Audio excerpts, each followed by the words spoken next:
अमन दुश्मनों का एक और बुज़दिलाना वार। कलअदम BLA का नोशकी में FC के काफिले पर खुदकश हमला। धमाके में FC के 3 जवान और 2 शहरी शहीद। सिक्योरिटी फोर्सेस की फौरी मौसर जवाबी कार्रवाई। 3 दहशतगर्द हलाक। फोर्सेस ने इलाके को घेरे में लेकर क्लियरेंस ऑपरेशन शुरू कर दिया। दहशतगर्दों के भागने वाले तमाम रास्ते ब्लॉक। सिक्योरिटी जराये का कहना है कि आखिरी दहशतगर्द के खात्मे तक क्लियरेंस ऑपरेशन जारी रहेगा।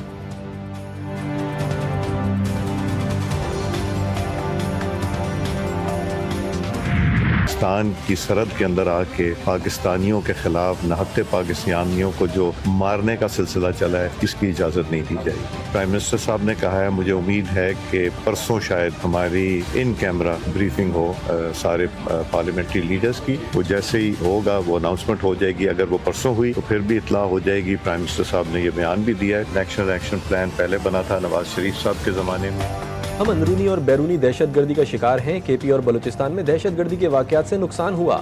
नेशनल एक्शन प्लान जैसे पहले बना उस पर अमल हुआ, ऐसे प्लान की ज़रूरत है। स्पीकर कौमी असम्बली अयाज सादिक कहते हैं, सरहद के अंदर आकर पाकिस्तानियों को मारने की इजाज़त नहीं देंगे। वज़ीर आज़म ने दहशतगर्दी पर मेंबरान पार्लियामेंट की मीटिंग तलब की है।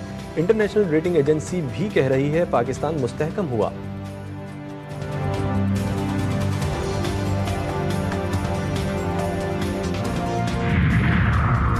कौमी सलामती की पार्लियामानी कमेटी का इजलास मंगल दोपहर 1:30 बजे तलब। वज़ीर आज़म शहबाज शरीफ की स्पीकर कौमी असम्बली को एडवाइस। इन कैमरा इजलास में सिक्योरिटी सूरत हाल पर ब्रीफिंग दी जाएगी। अस्करी क़यादत पार्लियामानी कमेटी को मौजूदा सिक्योरिटी सूरत हाल से आगाह करेगी। इजलास में तमाम पार्लियामानी लीडरान और नामजद नुमाइंदे शिरकत करेंगे। मुताल्लिका वफाकी वज़रा भी इजलास में शिरकत करेंगे।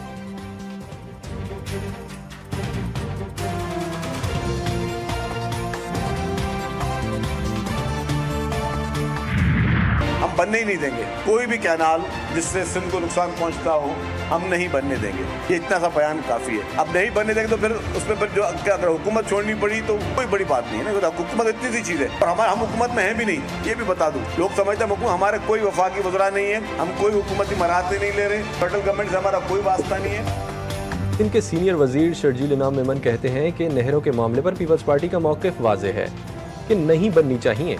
पीपल्स पार्टी दरियाए सिंध का 1 इंच पानी भी कम नहीं होने देगी। सदर मुमलिकत ने भी कहा है कि दरियाए सिंध पर नई नहरें नहीं बननी चाहिए। हैदराबाद में तकरीर से खिताब करते हुए उनका कहना था कि मुल्क पर हमला करने वालों से आहनी हाथों से निमटना होगा।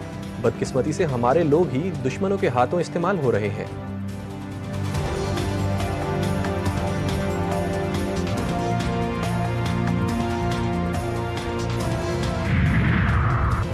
नहरों के मामले पर लोग ऑन बोर्ड हैं।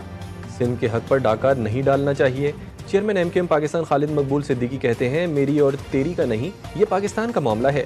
सदर मुमलिकत खुद कह चुके हैं कि बातचीत होनी चाहिए।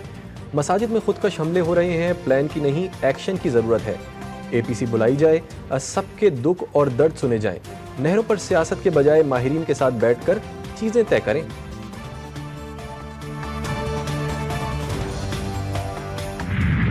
जो मैं कर रहा हूँ पहले जैसे कि यार बैठो, मुज़ाकरात करो, मसाइल को हल करो, उसके बजाय वो हल जो नहीं हो रहे तो दहशतगर्दी के मामला भी ऐसे हो रहे हैं। घंटे के दो पे सोचे बदलती तो फिर आज तक पाकिस्तान बहुत आगे जा चुका होता। हमने बड़े यहाँ पे माशाल्लाह भी लगाए हैं, हमने यहाँ पे बार तजर्बे भी किए हैं, हमने जमहूरियत का भी हर तजर्बा कर लिया है, हमने लोकल गवर्नमेंट की भी तजर्बे कर लिए हैं यहाँ पर साथ। सूबे में इन मंसूबों पर तवज्जो दी जिनसे रेवेन्यू हासिल हो सके। सूबाई हुकूमत ने इजाफी टैक्स लगाए बगैर रेवेन्यू में इजाफा किया। वज़ीर आला खैबर पख्तूनख्वा अली अमीन गंडापुर का तकरीब से खिताब। कहा, हमने इजाफी कर्ज नहीं लिया और कर्जों की अदायगी को भी मुमकिन बनाया। 2028 तक KP 250 मेगावाट बिजली पैदा करना शुरू कर देगा। दहशतगर्दी, अमन व अमान की सूरत हाल सूबे का बड़ा मसला है।